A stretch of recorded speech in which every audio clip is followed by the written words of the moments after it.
Hello friends, welcome to Indian natural food. நம்ம இன்றைக்கி இந்த வீடியோவில் மட்டன் வறுவல் எப்படி செய்கிறதுன்னு பார்க்கலாம் வாங்க.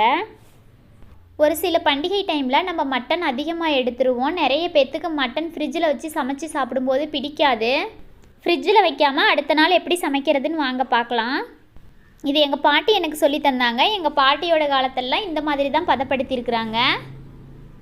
நீங்கள் முன்னாடி நாளே எடுத்துட்டிங்கன்னா அந்த நாள் சாயங்காலம் மட்டனை சுத்தமாக வாஷ் பண்ணிவிட்டு கடாய் ஹீட் ஆனதும் நம்ம வாஷ் பண்ணி எடுத்து வச்ச மட்டனை சேர்த்துக்கிட்டு 1/2 ஸ்பூன் உப்பு 1/2 ஸ்பூன் மஞ்சள் சேர்த்து கிளறிக்கங்க. நம்ம சேர்த்த மட்டனில் தண்ணி விடலைங்களா, அந்த தண்ணியெல்லாம் சுண்டி எண்ணெய் பிரிஞ்சு வர வரைக்கும் ஸ்டவ்வை சிம்மில் வச்சு வறுத்துக்கங்க. எண்ணெய் பிரிஞ்சு வந்ததும் ஸ்டவ் ஆஃப் பண்ணிவிட்டு மூடி வச்சுருங்க. அடுத்த நாள் காலையில் ஸ்டவ் ஆன் பண்ணிவிட்டு நம்ம வறுத்து வச்ச மட்டனில் 2 ஸ்பூன் ஆயில் சேர்த்து கிளறிக்கங்க. சூடாகட்டும். அதுக்காக நீங்கள் முன்னாடி நாள் மட்டனை வறுக்கும் போது அது கூட வேறு எதுவும் சேர்க்க தேவையில்லை, உப்பும் மஞ்சளும் சேர்த்தா போதும். மட்டன் கொஞ்சம் சூடானதும் 2 ஸ்பூன் இஞ்சி பூண்டு பேஸ்ட்டு சேர்த்து வறுத்துக்கங்க.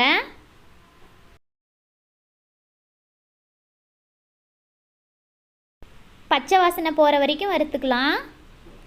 ஸ்டவ் சிம்லேயே இருக்கட்டும். நான் சொன்ன அளவுகள் எல்லாம் 1/2 கிலோ மட்டனுக்கு.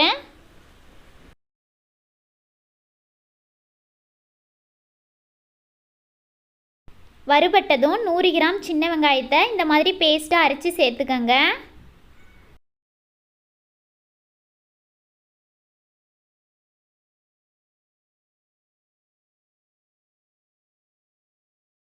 நம்ம சேர்த்த வெங்காயத்தில் பச்சை வாசனை போனதும் ஒரு தக்காளி ஒரு பச்சை மிளகாவை இந்த மாதிரி கட் பண்ணி சேர்த்துக்கலாம்.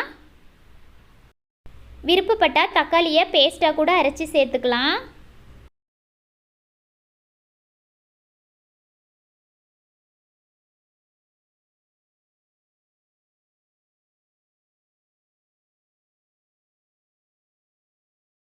மட்டனோட சேர்த்து தக்காளி நல்லா வதங்கினதும் 1/2 ஸ்பூன் தனியாத்தூள் சேர்த்துக்கங்க. இது வீட்லேயே அரைச்சது, பட்டை லவங்கம் கசகசா எல்லாம் சேர்த்து அரைச்சது. 1/2 ஸ்பூன் மட்டன் மசாலா சேர்த்துக்கலாம். 1/2 ஸ்பூன் மிளகாய்த்தூள், காரம் தேவையான அளவு சேர்த்துக்கலாம். எல்லா மசாலா பொருட்களையும் சேர்த்துட்டு 2 நிமிஷம் கிளறிக்கலாம்.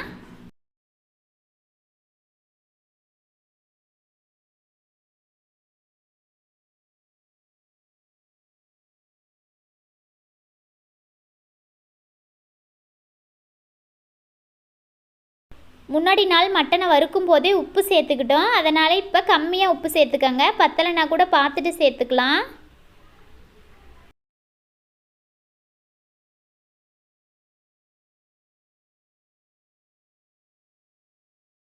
மசாலா பொருட்களோடு சேர்த்து மட்டன் நல்லா வறுபட்டதும் 1 கப் தண்ணி சேர்த்துக்கலாம்.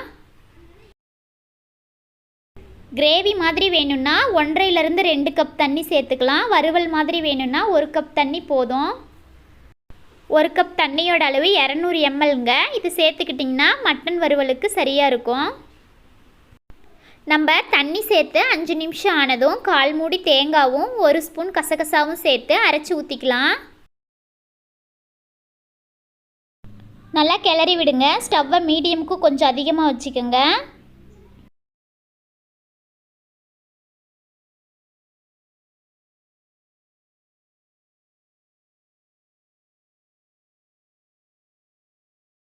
கிரேவியெல்லாம் நல்லா வத்துற வரைக்கும் கிளறி விடுங்க.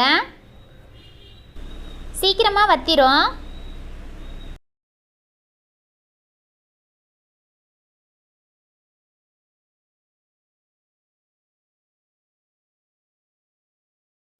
கிரேவியெல்லாம் சுண்டி மட்டனோட சேர்த்து நல்லா பெரட்டல் மாதிரி ஆகிற வரைக்கும் கிளறி விடுங்க.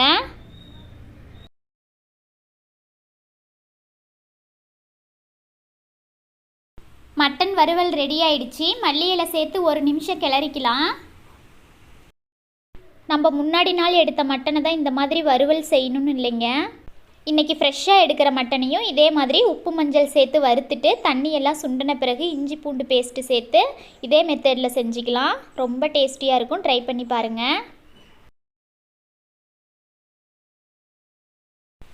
ரொம்ப டேஸ்டியான மட்டன் வறுவல் ரெடி ஆயிடுச்சு. நீங்களும் வீட்டில் கண்டிப்பாக இந்த மாதிரி ட்ரை பண்ணி பாருங்கள். இந்த வீடியோ உங்களுக்கு பிடிச்சிருந்ததுன்னா லைக் பண்ணுங்கள், ஷேர் பண்ணுங்கள், சப்ஸ்கிரைப் பண்ணுங்கள். வீடியோ ஸ்கிப் பண்ணாமல் பார்த்ததுக்கு தேங்க்யூ ஃப்ரெண்ட்ஸ்.